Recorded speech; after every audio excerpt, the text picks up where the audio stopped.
우리 룻기 시리즈 내 인생의 헤세드라고 하는 큰 맥락의 줄기를 가지고 룻기 말씀을 함께 나누고 있습니다. 지난주 첫 번째는 나의 절망 속에도 끝나지 않은 하나님의 소망이라고 하는 제목으로 하나님의 말씀을 나눴습니다. 기근을 피해서 모압으로 왔지만 모든 꿈들이 다 깨어지고 사랑했던 남편과 아들을 떠나보내고 죽음과 상실 가운데 슬퍼했던 나오미에게 다시 한번 그 영혼을 일으키는 하나님의 복음의 소식이 베들레헴에서 들려졌다. 그리고 그 소망이 하나님께로부터 나왔다. 이런 내용으로 가지고 말씀을 나눴고요. 오늘은 원래는 이제 마음 가운데 22절까지 전체 내용을 좀 다루고 싶었는데 묵상을 하고 준비를 하면서 이 한 구절 말씀 가운데 깊은 은혜가 있어서 이 한 구절만 7절을 중심으로 두 번째 메시지를 나누려고 합니다. 우리 함께 오늘 두 번째 말씀인데 한번 제목 같이 함께 읽어볼까요? 시작. 있던 곳에서 나와 돌아가야 할 곳. 있던 곳에서 나와 돌아가야 할 곳입니다. 포인트는 돌아가야 할 곳에 있어요.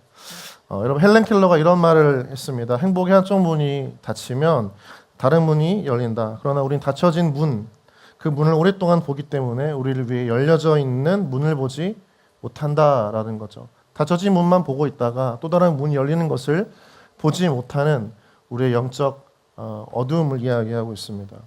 여러분 그런데 모든 문이 닫힌 것 같지만 사실 그 인간의 절망 속에서 새로운 문을 여시는 새로운 키가 바로 하나님의 음성인 줄 믿습니다. 우리가 앞서 보았던 나오미와 룻 그 두 사람의 상황은 너무나 절망적이었죠. 기근을 피해서 약속의 땅 베들레헴을 떠나 이방인의 땅 모압에 왔습니다. 부푼 꿈과 기대를 가지고 모든 것을 다 정리한 후에 이주했던 것이죠. 이민했습니다. 그런데 그곳에서 꿈은 깨어지고 기대했던 모든 계획은 다 흐트러지고 사랑했던 남편과 두 아들이 죽음을 맞이합니다. 기근을 피해서 살려고 떠났던 모압 땅이지만 모압에서 죽음을 맞이하게 되는 아주 가슴 아픈 현실을 나오미가 경험하고 있는 거죠. 절망의 끝을 지나고 있습니다. 바닥을 지나가고 있습니다. 그런데 하나님은 나오미를 그냥 절망 가운데 내버려 두지 않으신다는 거죠. 저 멀리 베들레헴에서 나오미에게 다시 한번 소망케 하시는 하나님의 음성을 들려주십니다. 여호와께서 자기 백성을 돌보시사. 우리 사랑하는 청년 여러분, 우리가 아무리 인생의 절망적인 순간에도 주님의 음성은 우리 가운데 선명하게 들리길 주님의 이름으로 축복합니다. 그 음성을 따라서 우리가 다시 한번 삶을 돌이키는 믿음의 결단과 은혜가 우리 안에 있기를 다시 한번 주님의 이름으로 축복합니다.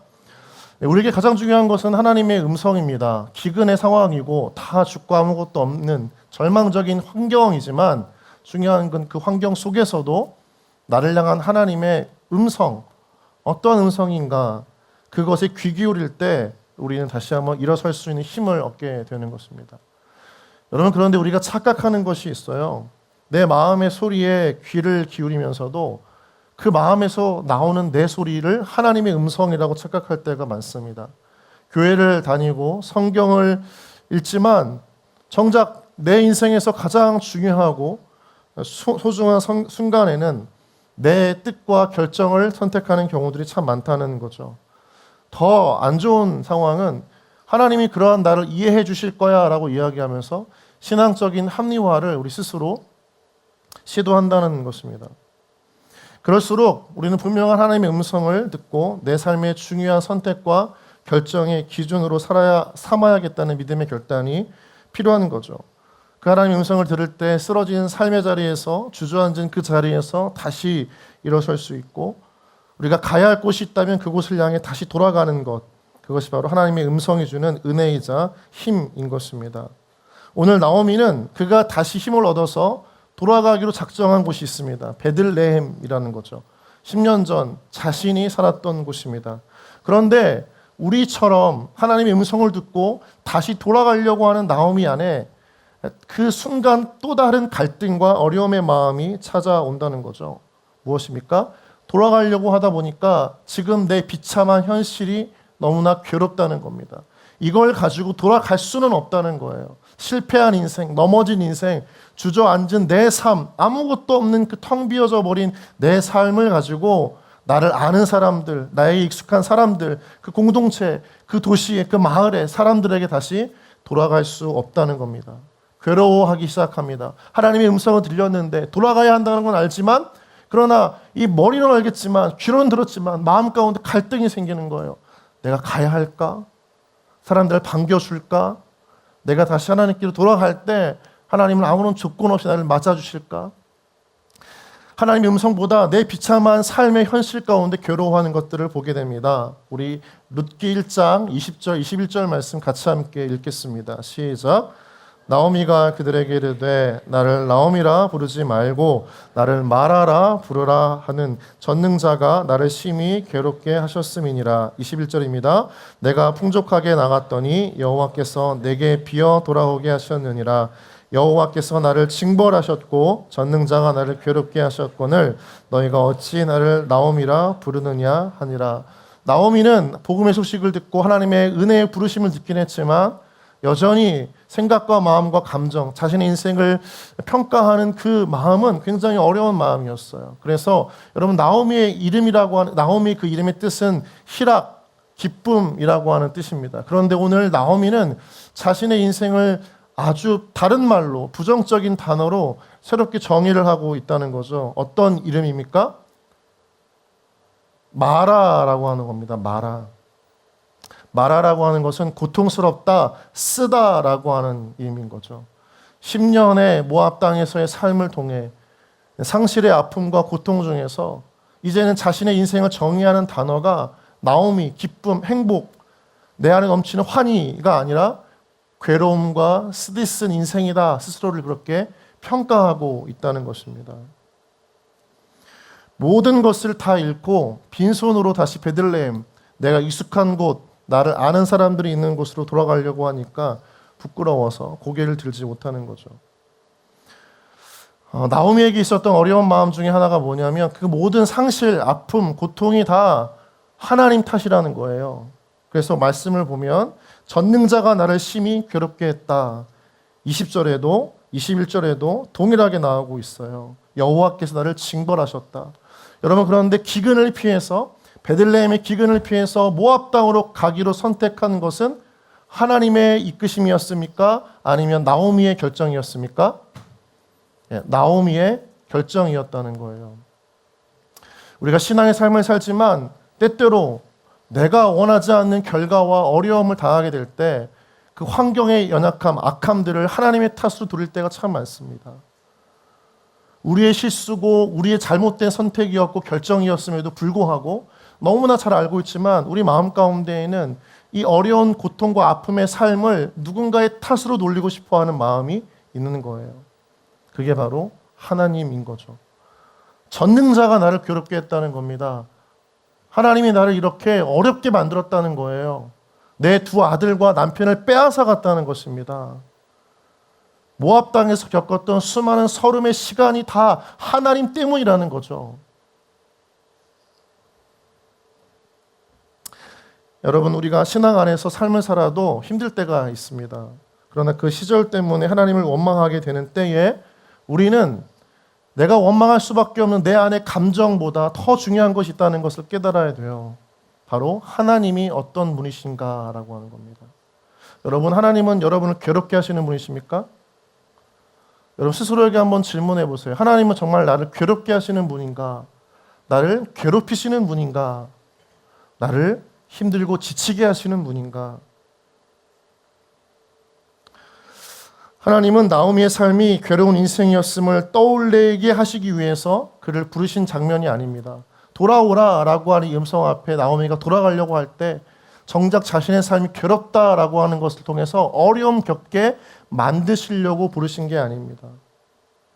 떠나가는 것이, 다시 돌아가는 것이 비참하고 고통스럽지만 그러나 하나님은 그 고통과 상실과 아픔의 자리에서 떠나야 하나님의 새로운 회복의 역사를 나오미의 삶 가운데 일으키실 수 있기 때문인 것입니다. 오늘 우리 자신의 삶 가운데 괴로움 또 고통이라고 하는 것으로 자신을 정의하려고 하는 청년들이 있다면, 그런 여러분의 인생이 있다면 상실과 아픔의 현실에서 이끌어내어 우리를 회복해 하시는 새로운 하나님의 부르심, 그 부르심 앞에 반응하고 오늘 하나님께로 돌아가는 은혜가 여러분 가운데 있기를 주님의 이름으로 축복합니다. 오늘 말씀을 깊이 들어가 보면서 우리 함께 7절을 다시 한번 읽어보기를 원하는데요. 6절과 7절 말씀 한 번 더 읽어보겠습니다. 6절입니다. 시작. 그 여인이 모압 지방에서 여호와께서 자기 백성을 돌보시사 그들에게 양식을 주셨다함을 듣고 이에 두 며느리와 함께 일어나 모압 지방에서 돌아오려 하여 있던 곳에서 나오고 두 며느리도 그와 함께 하여 유다 땅으로 돌아오려고 길을 가다가 이렇게 이야기합니다. 복음의 소식이 들렸습니다. 하나님께서 자신의 백성들을 돌보신다는 너무나 기쁜 위로와 격려가 되는 소식이었습니다. 그런데 오늘 말씀을 보면 이 나오미의 마음 가운데 주저하고 있는 마음이 들려집니다. 가야 하는 건 알았지만 가고 싶지 않은 마음이 있는 거죠. 내가 가야 한다는 분명한 믿음의 순종이 필요한 것도 알지만 그러나 내 안에서 갈등이 일어나는 겁니다. 그것이 바로 7절 가운데 나와 있어요. 있던 곳에서 나오고 돌아오려고 길을 가다가 갔다 나왔다라 끝나지 않습니다. 그의 순종의 마침이 아니라 지금 갈등하고 있는 모습을 보여주고 있는 거예요. 이런 장면에서 우리가 먼저 보아야 할 것은 지금 나오미가 있던 곳이 어디였는가에 대한 초점이 필요합니다. 우리 7절 말씀인데요. 처음 앞절을 보면 어떤 이야기가 나옵니까? 노란색으로 7절입니다. 있던 곳에서 나오고 돌아오려고 길을 가다가 아직 가지 않았습니다. 그리고 떠난 곳도 멀지 않았습니다. 있던 곳에서 나왔다라고 이야기를 합니다. 있던 곳은 어디입니까? 나오미에게 지금까지 그가 베들레헴을 떠나 있었던 곳은 모압 땅입니다. 모압 땅은 이방 문화가 가득했던 가지 않아야 할 곳이고 살지 말아야 할 곳입니다. 그들이 있던 곳, 나오미와 그 가족들이 있던 모압 땅은 그들이 있어야 할 곳이 아니었던 거죠. 모압은 이스라엘과 적대 관계였습니다. 그리고 오랫동안 이스라엘 역사 속에서 이스라엘 민족을 괴롭혔던 그러한 장면 가운데 자주 등장했던 나라였던 거죠. 그곳에 지금 나오미가 있는 거예요. 그곳을 방금 빠져나온 곳입니다. 여러분, 타향살이가 쉽지 않죠. 베들레헴을 떠나서 문화와 삶의 정서가 전혀 다른, 민족이 다른 곳에서 정착한다라고 하는 것은 한국에서 단순히 타국으로 이민 가는 것에 그치지 않습니다. 생존의 문제입니다. 삶의 정서가 다르고 문화가 다릅니다. 그리고 신앙이 다르다는 거죠. 누구도 지켜주지 않고 스스로 보호해주지 않습니다. 적대 국가의 백성이기 때문인 것입니다. 기근으로 인해서 받아주긴 했지만 나오미의 삶을 축복해주고 격려해주고 은혜로 품어주는 사람들이 없습니다. 신앙적으로도 가까워져는 안 됩니다. 왜냐하면 가까워지는 순간 그들의 문화와 동화되어져서 하나님을 버리고 이방 문화, 모압 신을 따르기 때문인 거죠. 그러니까 날마다 사실은 이 나오미와 그의 가족들은 살려고 떠나왔지만 살려고 했던 그곳에서 매일 치열하게 영적 전쟁을 치르고 고통스러워했고 어려워했고 누구도 의지할 수 없었던 참 힘들고 강팍했던 시간들을 살았습니다. 몇 년이었다고요? 10년을 넘게 살았던 거죠. 그가 있었던 곳이 바로 그런 곳이었습니다. 마음 편하지 않은 곳, 힘들어도 누군가에게 이야기할 수 있는 이웃이 하나도 없는 곳, 홀로 있는 곳, 그저 살기를 위해서 생존을 위해서 치열하게 몸부림쳐야 했던 곳이 모압 땅이었습니다. 그런데 어쨌든 살려고 떠나와서 그 모압 땅에서 10년을 살았는데 문제는 뭐예요? 나오미 두 손 안에 뭐가 있어요? 빈손이라는 거예요. 아무것도 없다는 거죠. 아무것도 없다는 것입니다. 여러분, 우리가 앞에 보았던 말씀 중에서 21절을 보면 다시 한번 제가 읽어드리겠습니다. 성경책에 있는 분들은 같이 보십시오. 같이 함께 읽어보겠습니다. 시작. 내가 풍족하게 나갔더니 여호와께서 내게 비어 돌아오게 하셨느니라. 모든 걸 다 정리하고 무언가 부푼 꿈을 가지고 모압 땅으로 갔지만 그 살려고 갔던 그곳에서 가지고 있던 모든 것을 다 빼앗기고 잃어버린 채 비어있는 인생으로 지금 처해져 있는 거예요. 하나님을 떠난 믿음의 사람들의 삶의 결과가 이렇게 됩니다. 너무나 어려운 삶인 거죠. 잠시면 돼. 내가 살려고 잠시 하나님을 떠나면 돼. 좀 믿음을 조금 뒤로 유보하면 돼. 유예하면 돼. 지금 당장 내가 살아야 하니까. 그러나 그 삶이 부푼 꿈을 가지고 뭔가 세상에서 큰 어떤 기대감을 가지고 출발하지만 그 땅 한가운데 살아내고 생존하는 과정 속에서 영적으로 더 메말라져 가고 삶은 궁핍해져 간다는 것입니다. 모든 것을 다 정리하고 더 나은 삶을 위해 갔지만 지금 나오미는 두 손에 빈손으로 다시 돌아가야 한다라고 하는 거죠. 이룬 것이 없는 거예요. 노력을 했습니다. 젊은 시절을 청춘을 다 바쳐서 어려운 땅, 낯선 타지에서 뿌리를 내리기 위해 무척 열심히 일했습니다. 그런데 막상 다시 돌아가려고 하니까 방 한 칸, 땅 한 평조차 없다는 거죠. 돌아갈 수가 없는 거예요. 부끄러웠고요. 여기서 무언가 더 인생의 승부를 보고 싶어하는 미련이 남아 있었을 것입니다.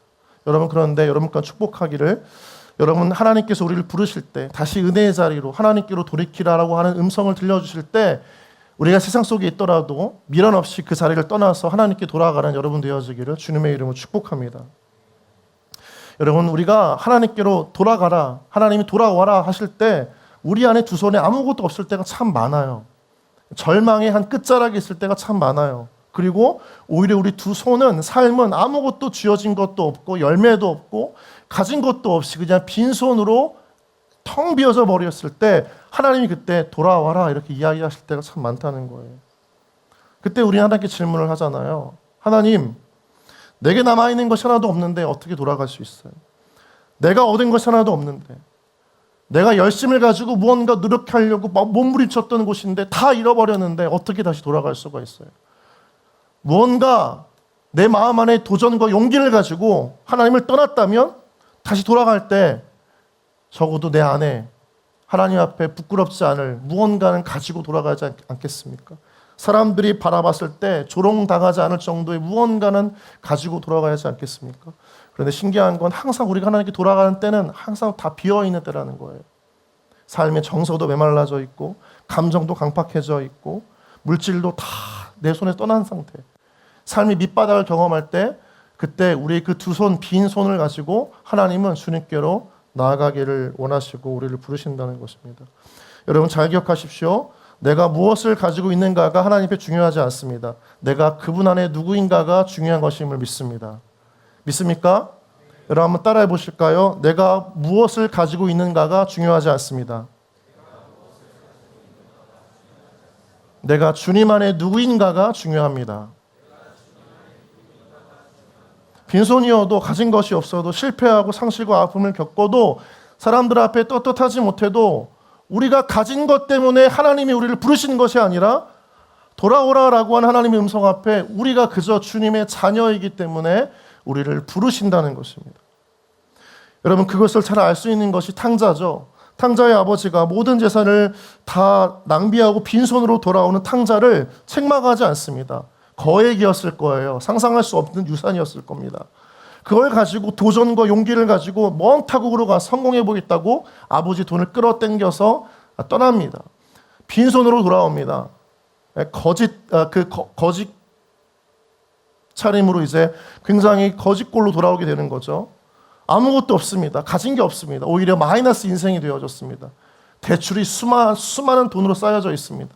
매일매일 이자 갚기도 빠듯한 인생이었던 겁니다. 그런데 아버지가 그를 책망하지 않아요. 너 왜 이렇게 빚을 졌냐고, 왜 이렇게 대출을 받았냐고, 네 인생은 왜 그렇게 다 마이너스냐고, 뭔가 믿고 맡기면 다 그렇게 좀 잘 될 줄 알았더니 맨날 그 모양 그 꼴이라고 아버지가 탕자를 책망하지 않습니다. 오히려 탕자의 아버지는 돌아온 것으로 기뻐했어요.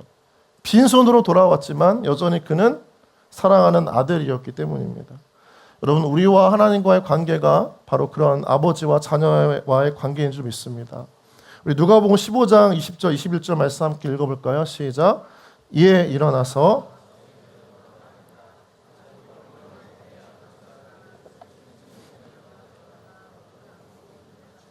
21절 시작.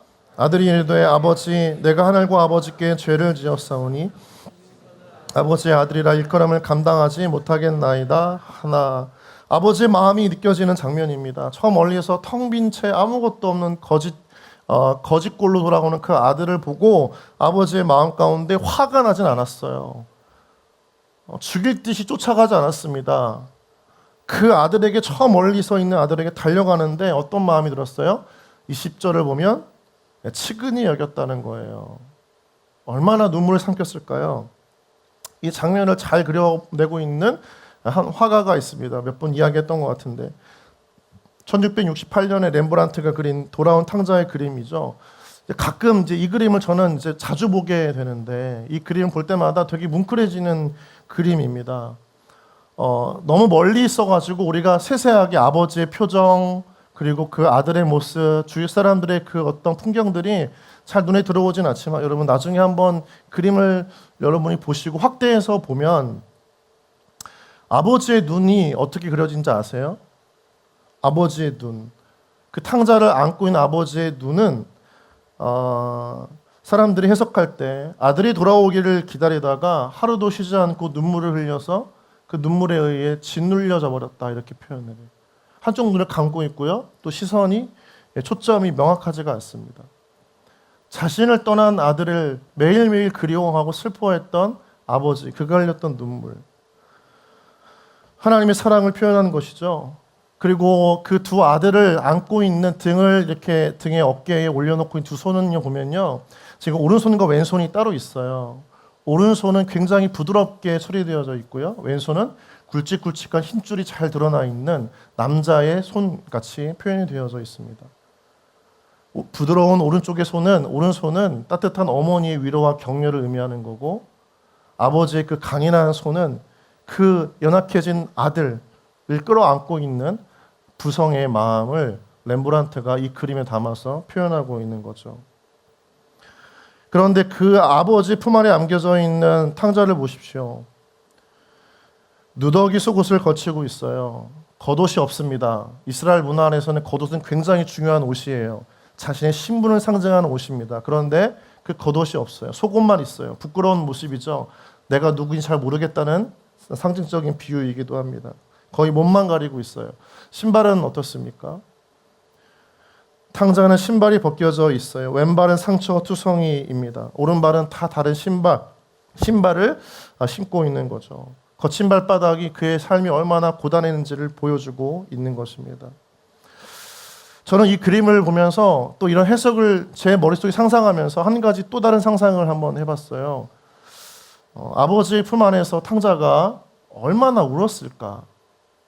여러분, 아버지 품 안에 안겨 울고 있는 탕자를 한번 상상해 보신 적이 있습니까? 이 그림 우리가 많이 보았지만 돌아온 탕자, 그 아들을 기다린 아버지, 그리고 하염없이 그 아버지 품 안에서 울고 있는 탕자.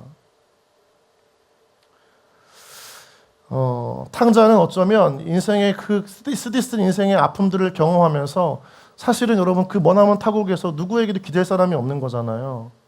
다른 말로 하면 내 아픔과 고통을 터놓을 상대방이 없는 거예요. 다른 말로 하면 누군가에게 의지하고 기대어져서 흠뻑 울 수가 없는 사람이 탕자였을 겁니다.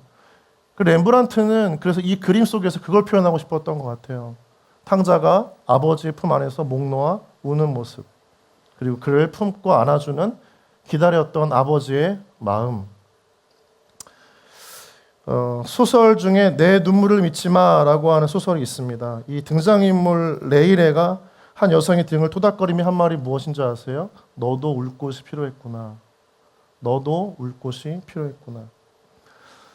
창세기 43장 3절을 보면 43장 30절을 보면 요셉이 베냐민을 만나요. 아주 오랫동안 떨어져 있다가 그 애굽의 총리가 되어져서 찾아온 양식을 구하러 찾아온 동생들을 만나면서 베냐민을 만나게 되죠.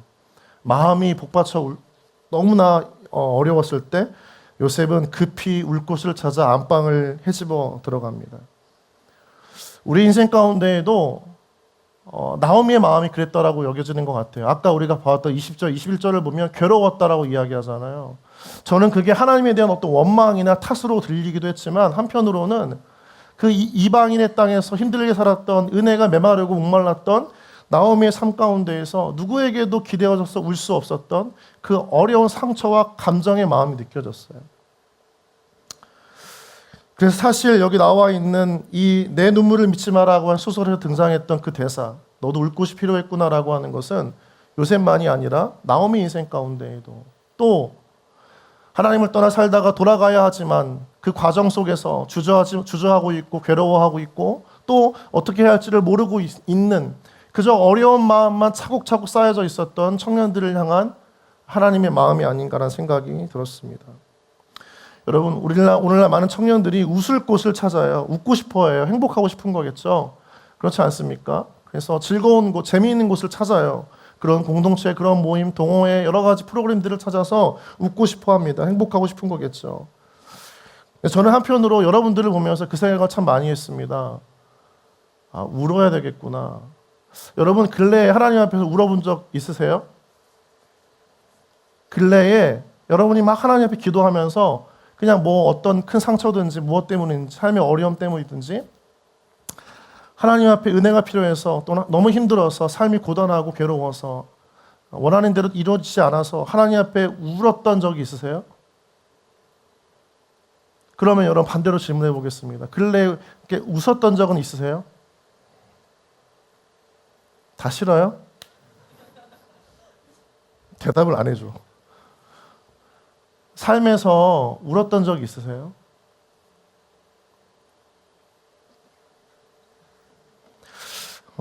인생은요, 때로 웃을 곳도 필요해요. 그리고 여러분도 웃어야 돼요. 왜요? 청년이잖아요. 그쵸? 맞아요? 예, 이제 좀 슬슬 대답을 하네요. 그런데 여러분, 청년의 때라고 해서 꼭 힘이 있고 꼭 웃어야만 되는 건 아니고요. 가장 많이 울어야 돼요. 제 인생의 눈물의 반은 다 청년 시절이었습니다. 10대 시절이었어요. 저희 집은 제가 몇 번 얘기했던 것 같은데 부모님이 사기를 맞아서 경제적 어려움이 닥쳐오자 모든 가정의 관계가 다 깨졌어요. 그걸 회복되기까지 10년, 경제적으로는 관계적인 부분이 회복되기까지 20년이 걸렸는데 그 10대 시절, 20대의 초중반의 시절 가운데 제가 집안에서 그런 어려운 일을 겪고 부모님이 불화를 경험하고 이혼 직전까지 가면서도 제 마음이 힘들 때마다 가장 많이 가서 울었던 곳이 어디냐면 교회였습니다. 그 교회 2층에 제가 예배를 드렸던 그 중등부실, 고등부실이 있었고 청년부실이 예배실이 있었어요. 늦은 밤 한 8시, 9시 부모님이 싸우기 시작하면 아버지가 술을 드시고 오셔가지고 어머니 한바탕 치열한 박빙의 승부를 치를 때 저는 그 자리를 몰래 빠져나와서 중등부실, 고등부실, 청년부실 그 예배당에 있는 한켠 뒤에 장의자 가운데 누워서 하염없이 울었어요. 왜 그랬는지 잘 모르겠는데 그렇게 교회를 많이 갔어요. 누가 있는 것도 아니었고 다 불이 꺼져 있었고 문만 열려져 있었거든요. 제 인생의 눈물의 반은 다 그때였습니다. 근데 저는 그때 참 하나님을 많이 만났어요. 뭔가 제가 막 기도를 한 것도 아니고요. 막 뭔가 하나님 앞에 원망하면서 뭐 이야기한 것도 아닌데 그저 그 성전의 예배당 안에 자리에 가서 그저 울었을 뿐인데 그때 참 하나님을 많이 경험했고 위로를 받았어요. 그게 20대 중반 또 20대 말. 요즘에 흘리는 눈물은 조금 달라졌어요. 예전에는 막 삶이 어려워서 흘렸던 눈물인데 요즘에는 하나님을 이해하면서 흘리는 눈물들이 참 많아요. 심정이 다가오는 거죠. 나에 대한 하나님의 마음들이 느껴질 때 나를 위로하시고 나를 헤아리시는 하나님의 마음을 이렇게 성령을 통해 경험할 때 그때 흘려지는 눈물이 있는 거죠. 삶이 괴로워서 흘리는 눈물도 있지만 그 괴로움을 이해하시는 하나님 때문에 흘리는 눈물도 있어요. 중요한 것은 오늘날 청년들 삶 가운데 특별히 신앙의 자리 가운데 여러분 신앙은 여러분과 행복을 주고 싶어하는 하나님의 마음이기도 하지만 행복이 여러분 다가오기 위해서는 상처와 치유가 되어져야 되고 여러분들의 움푹 패인 마음을 하나님께서 덮어주시는 은혜의 이런 터치가 또 필요한 거죠. 그 과정 속에 나타나는 것이 하나님 앞에 우는 겁니다. 목 놓아 우는 거. 목 놓아 울어본 적이 언제세요? 하나님 앞에 다 마음, 그 어려운 마음 나오미처럼 하나님 왜 저를 괴롭게 하셨죠? 그 마음 다 이야기해도 괜찮아요. 우리가 신앙생활할 때 뭔가 하나님 앞에 불평하고 원망하는 걸 굉장히 금기시하는데 여러분 그렇지 않습니다. 하나님 앞에 그런 어려운 마음을 다 토해내는 것도 되게 중요해요. 그런데 중요한 것은 그 감정을 다 토해낸 다음에 하나님께서 우리의 마음을 만지시는 일이 있다는 거예요. 그러면 그때 치유가 되어지는 거고 믿음의 전환이 이루어지는 거고 삶의 생각이 바뀌어지는 거죠. 청년들의 삶에 저는 여러분들 삶 가운데 웃음과 행복이 가득하길 축복합니다. 그런데 하나님 앞에 목 놓아 우는 은혜도 있기를 주님의 이름으로 축복합니다. 울지 않고서는 웃을 수가 없는 거예요. 제가 교제하고 있는 청년 사역하면서 오랫동안 교제했었던 그러니까 이제 거의 한 15년 정도 알고 있는 목사님이 있는데요. 이분이 저보다 나이가 많아요. 한 10년 많으신데 제가 목회적으로 고민되어질 때마다 가끔씩 전화해 상담도 하고 받고 하는 목사님인데, 이분이 서울의 한 교회로 청빙을 받으셔가지고 담임 목회를 하고 계세요. 이분이 그 교회, 청빙받은 교회에 가서 이제 교회 공간을 한번 둘러보잖아요. 이렇게 돌아다니면서. 그러면서 교회를 둘러봤는데 어떤 공간이 제일 필요할까 살펴보시다가 이 공간이 교회 안에 없네 라고 생각하셨대요. 어떤 공간이 없었냐면 기도실이 없다는 거예요. 그래서 교회 공간을 어렵게 공간을 찾아서 본당이 아주 구석이에요. 저 우리로 얘기하면 그렇죠, 4층, 본당의 4층 저 구석이에요. 아주 조그만 공간을 찾아서 한 무명의 헌신자의 헌금과 성도분들의 섬김으로 딱 한 명 들어갈 수 있는 기도실을 만드셨어요. 딱 한 명 들어가요. 정말 교회 기도실인데 딱 한 명 들어가요. 어렵게 찾은 공간이거든요. 이름을 뭐라고 지었냐면, 뭐라고 지었어요? 네, 울꽃. 울꽃. 그래서 이 기도실 사진을 찍어서 이제 페이스북에 올리고 나서 이제 목사님이 막 여러 가지 글을 적었던 거예요. 네, 성도들에게 웃을 곳이 필요하지만 우는 곳도 필요하답니다. 그리고 마지막에 주의사항에 이런 것도 적었어요. 주의사항, 울 곳이지만 울다 웃어도 됨. 엉덩이. 너무 옛날 개그라 미안해요. 우리 신앙의 삶 가운데 우리가 웃음이 있기를 바라지만, 기쁨이 넘치기를 바라고 행복이 넘치기를 바라지만, 사실 우리 안에 아직 치유되어지지 않은 행복이 참 많아요. 회복되지 않은 웃음이 참 많아요. 가짜 웃음인 거죠.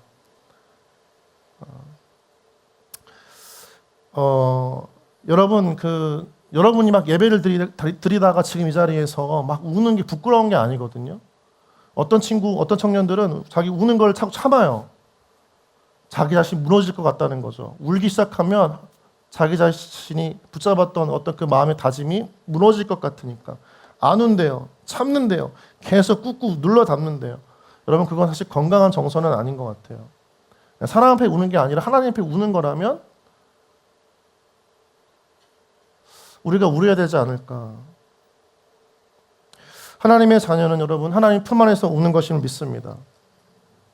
하나님의 은혜가 기다리고 있기 때문인 거예요. 우리가 운다고 막 우리를 넌 약한 사람이야, 왜 그 정도밖에 안 돼, 그 정도 가지고 울어, 책망하시는 하나님이 아니라 다 보듬어 주시고 이해해 주시고 눈물 닦아 주시는 하나님의 그 헤세드, 인애, 그 하나님의 은혜가 우리가 목 놓아 우는 곳, 하나님 품 안에서 우리를 기다리고 있기 때문인 겁니다.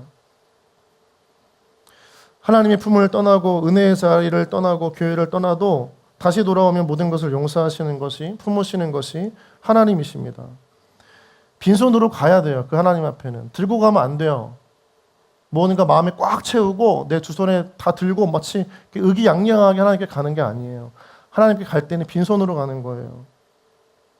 왜요? 빈손으로 가야 그 하나님을 또 안을 수가 있잖아요.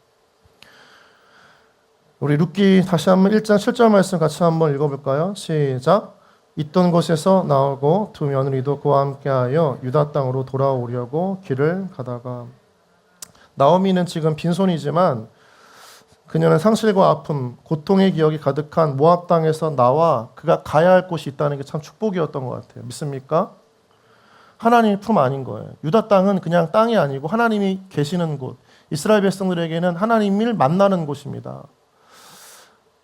우리가 빈손으로 떠나지만 그것이 우리 가운데 슬픔과 아픔이 되지 않는 이유는 그 빈손으로 감으로 인해도 우리가 갈 곳이 있다는 것, 그리고 그곳에서 우리를 기다리시는 하나님이 있다는 것. 우리 인생이 너무나 비참하고 절망이라서 울 수밖에 없지만 그 울음도 때때로 은혜의 눈물이 되는 것은 우리를 그냥 조건 없이 이해 없이 다 받아주시는 하나님이 우리를 기다리고 있기 때문이라는 거죠. 여러분, 이 1장까지는 되게 암울하지만 이제 2장에서는 새로운 나오미와 룻의 인생이 시작이 돼요. 반전이에요. 언제부터입니까? 하나님께 돌아간 다음부터 새로운 인생의 역정이 이루어지는 거예요. 여러분, 지난 3월쯤에 주일날 저녁 예배 때 청년들이 찬양을 인도했었어요. 여러분 기억나세요? 셋째 주였던 것 같은데, 그때 좀 많이 섰어요. 청년들이 한 60명, 70명. 근데 이제 앞에서 막 이렇게 그 찬양할 때 원영 자매가 인도했던 예배였던 것 같아요. 근데 그때 예배를 막 이렇게 찬양을 인도하고 있는 청년들을 보면서 제가 뒤에서 펑펑 울었어요. 그 막 찬양을 하고 있는데, 막 기도를 하고 있는데 제 마음 가운데 어떤 마음이 드냐면, 막 이게 기쁨으로 찬양하고 막 선포하고 하나님 앞에 뭐 뜨겁게 기도 이런 게 아니라, 이 어떤 부르짖음과 고백과 이 찬양과 기도 속에 하나님 저에게 은혜를 좀 주세요. 하나님 저 살고 싶어요. 그런 마음이 느껴지는 거예요. 그래가지고 찬양을 여러분 드리는 그 내내 저는 뒤에서 펑펑 울었습니다.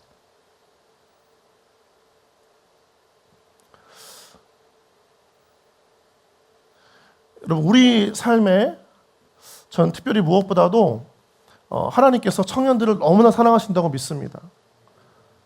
그래서 하나님은 청년들을 꼭 회복시키기를 원하신다고 믿습니다. 그래서 여러분들을 하나님이 너무나도 기다리신다고 믿습니다. 하나님께 돌아가면, 그분 품 안에 안기면 빈손이어도 텅 비어져 있는 인생도, 그리고 울어야 할 수밖에 없는 인생의 절망을 지나고 있다고 할지라도 하나님은 여러분들을 통해서 놀라운 인생의 역전과 회복의 역사를 일으키실 하나님이신 줄 믿습니다. 나오미가 그 시작을 경험하고 있습니다.